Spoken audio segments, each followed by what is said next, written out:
Pan card को लेकर बहुत ज्यादा बदलाव कर दिया गया है। पहले क्या होता था कि पैन कार्ड आप सेल्फ से अप्लाई कर लेते, लेकिन पैन कार्ड अभी भी आप अपना सेल्फ से अप्लाई कर सकते हैं, लेकिन कुछ बदलाव कर दिया गया है जो कि आप उस अपडेट को समझिए और बदलाव को समझिए क्या कुछ किया गया है। पहले क्या होता था कि जो आधार कार्ड है आप अपना identity proof, proof of address, date of birth, इन तीनों में आप अपना आधार कार्ड लगाकर और अपडेट कर देते थे और आपका पैन कार्ड रेडी हो जाता था। लेकिन अब वैसा नहीं है, बदलाव कर दिया गया है। तो अंत तक बने रहिएगा और समझिएगा, और मेरा वीडियो अगर आप तक पहुंच जाता है, ये सारी जुड़ी जानकारी आपको पाने के लिए मेरे इस चैनल को आप लोग जरूर सब्सक्राइब कर लीजिए। जैसे कि मैंने अभी इंस्ट्रक्शन निकाले हुए हैं, जैसे कि मेरे स्क्रीन पे आप देख रहे होंगे, यहाँ पे जो कि पैन इंस्ट्रक्शन है, जो कि फिलिंग फॉर्म, आइटम डिटेल्स में आपका फुल नाम, इंस्ट्रक्शन फिलिंग द फॉर्म, इस तरह से दे रखा है। फुल जैसे आपका नाम व्यक्तिगत आपका यहाँ पे डिटेल भर देना है, अपना गार्जियन का नाम, अपने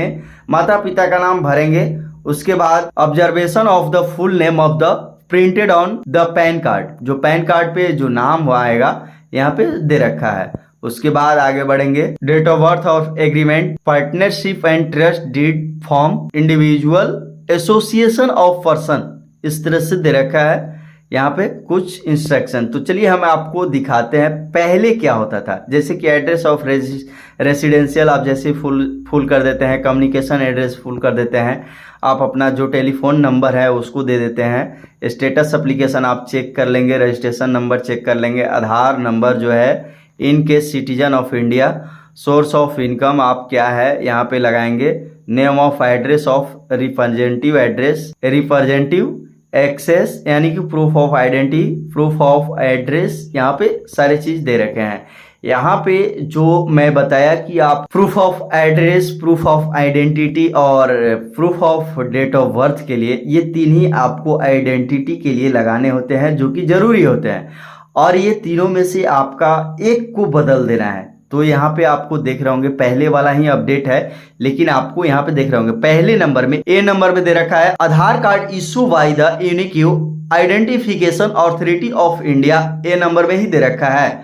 यहाँ पे प्रूफ ऑफ एड्रेस में भी जाइएगा तो कॉपी ऑफ ए नंबर में वही Aadhaar card issue by of the unique identification authority of India, proof of address में भी सेम दे रखा है। Proof of date of birth में आप आ जाते हैं, Aadhaar card issue by the unique identification authority of India, यहाँ पे दे रखा है जरूर, लेकिन अब यहाँ पे इस चीज को बदल दिया गया है। आप ऑनलाइन करने जब जाइएगा, जब अपना जो चूज कीजिएगा ना ऑप्शन, तो ये ऑप्शन वहां से हट चुका है। अब वहां से बाकी चीज ऑप्शन क्या जुड़ा हुआ है मैं आपको बताता हूँ। ये पहले वाला ही अपडेट है, पहले वाला ही इसमें है, लेकिन अभी जो अपडेट कर दिया गया है, ये दोनों तो आप लगा सकते, आइडेंटिटी है और एड्रेस है, दोनों सेम लगा सकते हैं आधार कार्ड। लेकिन अब तीसरे नंबर में डेट ऑफ बर्थ जो आता है, ये बदल चुके हैं।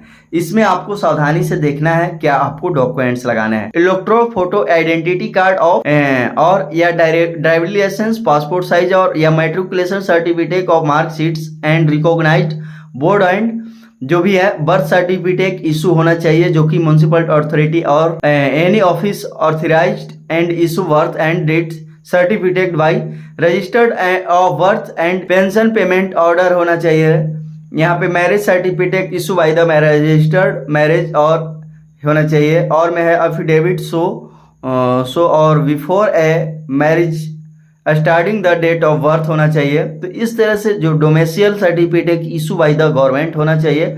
तो इस तरह से जो डॉक्यूमेंट्स है, अगर आपका अब जो है अगर मैट्रिकुलेशन का सर्टिफिकेट है, यानी कि आप 10th किए हैं उनका कुछ सर्टिफिकेट है, इंटर का कुछ हो, तो आप उस सब लगा सकते हैं proof of date of birth के लिए। तो proof of date of birth के लिए ही आप इस चीज को रेडी करके रखेंगे, तभी आप जाकर फॉर्म को भरने के लिए बैठेंगे, ताकि जो आप फॉर्म भरेंगे आपको किसी प्रकार का दिक्कत नहीं होना चाहिए। ऐसे आप फॉर्म भरने जाते हैं तो आप निश्चित थे कि पहले जो है कि हर चीज में आधार कार्ड लगाकर अपडेट कर देते थे, लेकिन ऐसा कुछ नहीं है। अब जो है कि साइड में भी बदलाव कर दिए गए हैं। तो मैं शॉर्ट में ये सोचा बताने के लिए कि ये जो है अपडेट, बहुत सारे लोगों को अभी जानकारी नहीं होगा कि पैन कार्ड जो अभी हम पहले रूल से जो बनाते थे NSDL के साइड से, अब वो बदल चुका है। तो वो भी ये जानकारी मिले कैसे क्या है, क्योंकि बहुत सारे लोग हैं अप्लाई कर देते हैं आधार कार्ड के बेस पे ही, और पता चला कि आगे चल के आपका पैन कार्ड ही नहीं आया और पेमेंट वगैरह सारा चीज कर दिए, आपका पैसा भी कट गया और पैन कार्ड रेडी नहीं हुआ। तो आप उस तरीका के झंझट से बचने के लिए सारे डॉक्यूमेंट्स को अगर सटीक लगाते हैं तो ही आपका पैन कार्ड जो है कि रेडी हो पाएगा। तो इस तरह से अपडेट था, मैं सोचा आप सबों को देने के लिए। इस वीडियो को सभी के साथ साझा कीजिएगा जो पैन कार्ड अपना सेल्फ से बनाते हैं, उनको भी ये जानकारी मिले। मिलते हैं अगले अपडेट के साथ, आज के लिए बस इतना ही, धन्यवाद।